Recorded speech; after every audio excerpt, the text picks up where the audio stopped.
is a historic moment that is bringing transparency and accountability and healing. The Buffalo Catholic Diocese has released the names of more than 40 former priests accused of sexually abusing children. And more than half of the priests on that list have died. This comes a week after a law firm that represents survivors of child sex abuse released the names of 13 accused priests who served in Western New York. News 4's Jen Schatz is here with the latest. Jen?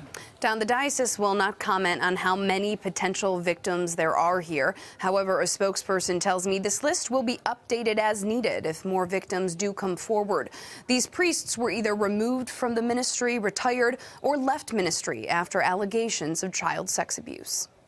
The attorney for the survivors of alleged sexual abuse by Buffalo priests say this list of 42 names is step one. This is just a list of names. We need to know, the public needs to know, and the survivors need the acknowledgement of where these individuals were and when they were there. The 42 former diocesan priests, most of them now dead, are accused of child sexual abuse. This is Michael Whalen. He spoke out about his alleged abuser, Father Norbert Orsolitz, last month. Father Orsolitz, listed here, admitted to abusing several boys in the 70s and 80s, but didn't know Whalen by name. What gets me mad is that there's nothing we can do. Current state law places a statute of limitations on child sex abuse cases. Victims can only take criminal action against their alleged abuser until they turn 23. Whalen is no longer eligible. Right now, with this list, I would like to see the Child Victims Act passed in Albany. The legislation would extend the statute of limitations on child sex abuse so that survivors can press criminal charges up until they're 28. The diocese says it will update this list if needed. Advocates want more information. Number one, they need the assignment histories.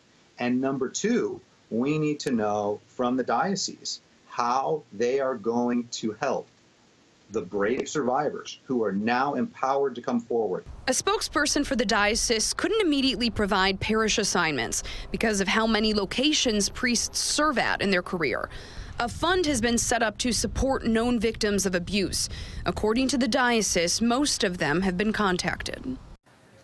All bishops in New York State, according to the diocese, support extending the statute of limitations for victims of child sex abuse. However, the Catholic Church opposes the one-year look-back window in the Child Victims Act, which would allow past victims to seek legal recourse for 1 year after the bill is signed into law. In the newsroom, Jen Schatz, News 4 at 6.